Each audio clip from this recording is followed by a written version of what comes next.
नमस्कार, मैं शहबाज खान। आप देख रहे हैं सागर टीवी न्यूज़। आखिरकार नगरीय निकाय चुनाव की तारीखों का ऐलान हो गया है और सागर नगर निगम की बात करें या ज़िले की बात करें तो लगभग तैयारियां जो हैं वो पूरी कर ली गई हैं और जो बाकी तैयारियां हैं वो की जा रही हैं। मैं इसी पर बात करूंगा। सबसे पहले मैं बात करूंगा कलेक्टर दीपक आर्य जी से। सर, स्वागत है सागर टीवी न्यूज़ पर आपका। जी धन्यवाद साहब जी।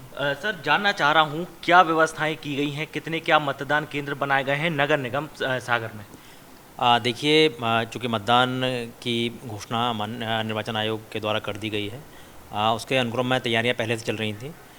सागर जो नगर निगम है उसमें 251 मतदान केंद्र बनाए गए हैं और उसके अलावा अन्य नगरीय निकायों को मिलाकर के पूरे ज़िले में 637 मतदान केंद्र ऐसे हैं जिनमें नगरीय निकाय के चुनाव में मतदान किया जाएगा। सर, ज़िले में अगर हम बात करें तो क्योंकि नगरीय निकाय जो हैं, नगर परिषद है, नगर पालिकाएँ हैं, तो वहाँ पर क्या व्यवस्थाएं हैं, केंद्र वगैरह क्या है सर ज़िले में। मैंने जैसा बताया आपको, कुल 637 केंद्र पूरे ज़िले संपूर्ण ज़िले में है, जिसमें 251 केंद्र जो हैं हमारे सिर्फ नगर निगम में हैं। तो सभी जो मतदान केंद्र हैं, चूँकि शहरी क्षेत्रों में मतदान केंद्रों के लिए एक समिति, एक टीम गठित की गई है, जिसमें कि एसडीएम्स हैं, तहसीलदार और नगरीय निकाय कुछ अधिकारी हैं और साथ में पुलिस अधिकारी भी हैं, जो कि मतदान केंद्रों की समस्त व्यवस्थाएं देख रहे हैं। और अभी तक व्यवस्थाओं की जो अगर उनको बोला गया कि अगले 4 दिवस में वो एक प्रतिवेदन प्रस्तुत करेंगे और यदि कोई आवश्यकता होगी मतदान केंद्र सुधार के संबंध में तो उस पर कार्रवाई की जाएगी। सर, जैसे नाम निर्देशन पत्र हैं और जमा करने की जो तारीख हैं वगैरह हैं सर, वो क्या कैसी है इसमें।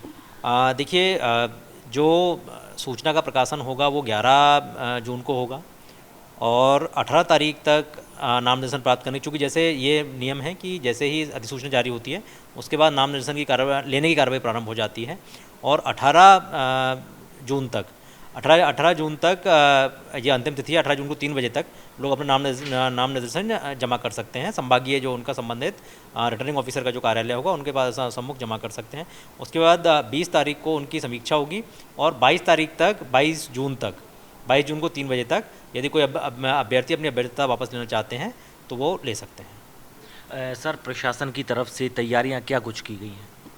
देखिए, जो सबसे महत्वपूर्ण जो राज्य निर्वाचन आयोग के निर्देश हैं उसके अनुक्रम में लगभग तैयारियां जो इस समय तक पूरी की जानी है वो सारी पूरी की जा चुकी हैं। जो चुनाव की विधिवत जो प्रक्रिया है उसके संबंध में मतदान केंद्रों का गठन किया गया है, वोटर लिस्ट का फाइनल पब्लिकेशन कर दिया गया है, आरक्षण की कार्रवाई संपन्न कर दी गई है। ये सारी की सारी कार्रवाइयाँ जो निर्वाचन आयोग के संबंध में वो सारी की सारी कार्रवाइयाँ हो गई हैं। दूसरा, जो चुनाव के समय आदर्श आचरण संहिता लागू करनी होती है वह प्रारंभ हो गई है। जो हमारा संपत्ति विरूपण अधिनियम के अंतर्गत कार्रवाइयाँ लगातार जिले में चल रही हैं और अन्य प्रतिबंधात्मक कार्रवाइयाँ जिले में चल रही हैं। इसके ये जो है चुनाव को शांतिपूर्वक संपन्न करने के लिए अन्य जो संवेदनशील मतदान केंद्र हैं, अति संवेदनशील मतदान केंद्र हैं, उन सबको चिन्हांकित कर लिया गया है। एक बार पुनः उनका समीक्षा की जा रही है कि किस किस को और मतदान केंद्रों को जोड़ा या घटाया जा सकता है जिससे कि बल का प्रयोग कर सकें। जो फोर्स मेजर्स हैं उनके साथ साथ में जो नॉन फोर्स मेजर्स हैं, मतलब कैमरे इत्यादि लगाने की कार्रवाई, वो भी जिले में संपन्न की जाएगी। और ये एक ये वाला पार्ट है। दूसरा जो लॉजिस्टिक वाला है, हमारे जो मतदान दल हैं उनका गठन की कार्रवाई चल रही है। एक हम लोगों ने प्रयास शुरू से ये किया है जिससे कि बाद में मतदान कर्मियों को समस्याएं ना आए, कि जो हमारी गर्भवती माताएं हैं, धारणी माताएं हैं, जो कर्मचारी हैं और ऐसे लोग जो किसी गंभीर बीमारी से ग्रसित हैं, वो यदि अपना आवेदन पहले दे देंगे तो उनको ड्यूटी से पहले हटा दी जाएगी जिससे उनको परेशानी ना हो। लेकिन दूसरा ये भी उसमें बिल्कुल स्ट्रिक्टली सभी लोगों से बोला गया है किसी प्रकार के फर्जी दस्तावेज से और चुनाव की प्रक्रिया से बचने का प्रयास ना करें। जो ऐसा करेंगे उनके खिलाफ कार्रवाई की जाएगी, लेकिन जिनको आवश्यकता होगी उनको उसमें अवकाश दिया जाएगा। एक दूसरा, जो मतदान दलों को लॉजिस्टिक की व्यवस्था जो करनी होती है, उनके एक तो सबसे पहले उनको लाने ले जाने की व्यवस्था, सामग्री वितरण की व्यवस्था और उनके भोजन इत्यादि की व्यवस्था, वह सारी व्यवस्थाओं पर भी तैयारी चल रही है। और शासन के निर्देश के, आयोग के निर्देश के अनुसार जो मतपत्र का प्रिंटिंग होनी है उन सब के संबंध में भी टेंडर इत्यादि जारी कर दिए गए हैं। तो अभी तक की जो तैयारियां हैं वह समय अनुरूप ठीक चल रही हैं और आगे जैसे जैसे निर्देश प्राप्त हो रहेंगे उसके अनुरूप तैयारियां चलती रहेंगी। सर, चूँकि आदर्श आचार संहिता लागू है, ऐसे में चुनावी माहौल है, अगर कोई व्यवधान उत्पन्न करता है, किसी तरह का कोई ऐसा काम करता है या अप्रिय घटना कोई करने की कोशिश करता है, तो ऐसे लोगों पर क्या कुछ कार्रवाई होगी। देखिए, जिस प्रकार की वो गतिविधि करेंगे और प्रत्येक गतिविधि के लिए आदर्श आचरण संहिता के अंतर्गत कार्रवाई, या यदि जो है आपराधिक गतिविधि होती है तो आपराधिक गतिविधि के खिलाफ कार्रवाई करने के लिए प्रशासन पुलिस तैयार है और सबके खिलाफ कार्रवाई की जाएगी। सागर ज़िले के पुलिस कप्तान तरुण नायक जी हैं, मैं उनसे भी बात करता हूं। सर, पुलिस की कैसी व्यवस्था है? आदर्श आचार संहिता लागू हो चुकी है और नगरीय और पंचायती जो चुनाव है वो भी घोषित हो गए हैं, तो उसमें जो पुलिस व्यवस्था है पूरी तरीके से माकूल रहेगी।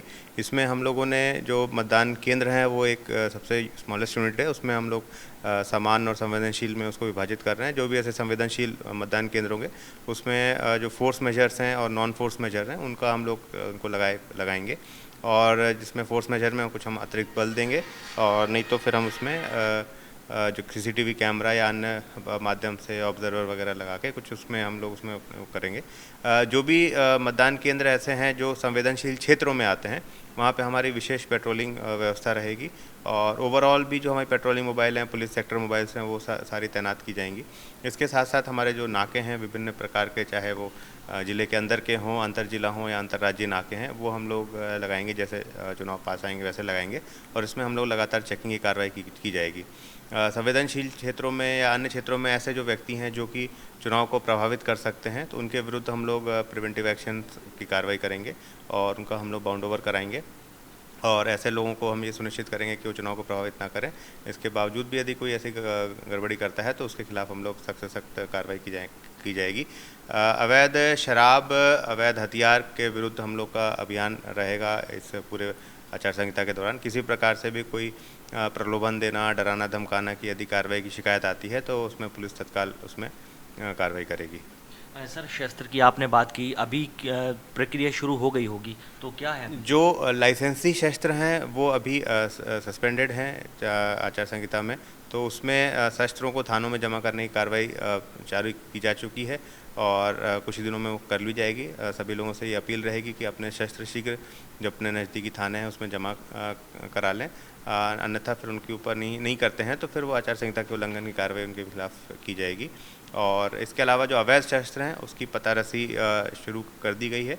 यदि कोई सूचना होती है, आम व्यक्ति यदि कोई सूचना देना चाहता है तो बिल्कुल सीधे हम लोग को कंट्रोल रूम को या मीडिया के माध्यम से भी सूचना दे सकते हैं। संबंधित व्यक्ति का नाम गोपनीय रखा जाएगा। इसके अतिरिक्त यदि कोई ऐसी सूचना किसी के द्वारा दी जाएगी कि यदि कोई व्यक्ति है, डरा रहा है, धमका रहा है, चुनाव को प्रभावित कर रहा है, तो उसके विरुद्ध भी हम लोग कार्रवाई करेंगे, और जो सूचना देने वाले का नाम हम लोग बिल्कुल गोपनीय रखेंगे। सर, सागर में कुछ चिन्हित किए गए हैं पॉइंट हैं जो संवेदनशील जो केंद्र हैं सर, सागर नगर पालिका ऐसे कुछ संवेदनशील जो क्षेत्र हैं, चाहे वो पंचायत में है और नगर पालिका में है, उनको चिन्हित करने की कार्रवाई लगातार की जा रही है। शीघ्र हम लोग उसको फाइनल कर लेंगे और उसी हिसाब से फिर हम लोग उसमें व्यवस्था उसमें लगाई जाएगी। फोर्स सागर का ही रहेगा कि बाहर से भी बुलाया है?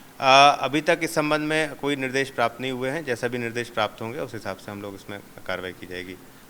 सर, एक आखिरी सवाल, देखा जाता है कि चुनावों के टाइम पे सोशल मीडिया एक बहुत बड़ा चूँकि प्लेटफॉर्म है, तो जो कई सारे लोग होते हैं भ्रामक जानकारियाँ फैलाते हैं, कई सारी बातें उसमें लिखते हैं और ऐसी चीज़ें लिखते हैं कि जिससे तनाव पैदा हो जाता है। तो सर, ऐसे लोगों पर कैसे निगरानी रखेंगे और क्या कार्रवाई करेंगे? सोशल मीडिया के संबंध में भी आदेश जारी किए गए हैं। इसमें जो भी कोई ऐसा व्यक्ति है जो सोशल मीडिया पे भ्रामक जानकारी या फिर कोई ऐसी जानकारी जो आचार संहिता का उल्लंघन करती हो या चुनाव को प्रभावित करती हो किसी प्रकार से भी, तो उस पर हम लोग कार्रवाई करेंगे। उस पर हम लोग की टीमें हैं वो नज़र रख रही हैं, हमारी जो सोशल मीडिया मॉनिटरिंग की टीमें हैं वो नज़र रख रही हैं। इसके अलावा आम पब्लिक से भी यदि कोई सूचना मिलेगी तो उस पर भी हम लोग कार्रवाई करते हैं और आगे भी इसी प्रकार से कार्रवाई करते रहेंगे। सभी लोग सोशल मीडिया का सही इस्तेमाल करें, इसमें किसी प्रकार का ऐसा कृत्य ना करें जो कि अपराध के श्रेणी में आता है, चाहे कोई भी पोस्ट करना या पोस्ट को शेयर करना, लाइक करना या किसी सामान्य पोस्ट पे या किसी पोस्ट पे ऐसा कमेंट करना जो कि अपराध की श्रेणी में आता है, तो उस पर हम लोग फिर उसमें कार्रवाई करेंगे। शुक्रिया सर बात करने के लिए। Thank you. पुलिस कप्तान तरुण नायक जी और कलेक्टर दीपक आर्य जी से हमने बात की है, और पंचायत चुनाव भी हैं और नगरीय निकाय चुनावों की घोषणा भी हो गई है, तो क्या कुछ तैयारियां हैं इसको लेकर कलेक्टर और एसपी सर ने जानकारी यहां पर दी है और बताया है कि क्या कुछ व्यवस्थाएं रहेंगी, और अगर कोई अपराध करने के उद्देश्य से या किसी तरह की कोई अप्रिय घटना करने की कोशिश करता है तो ऐसे लोगों पर क्या कुछ कार्रवाई की जाएगी। तमाम खबरों के लिए आप बने रहिए सागर टीवी न्यूज़ के साथ। शुक्रिया।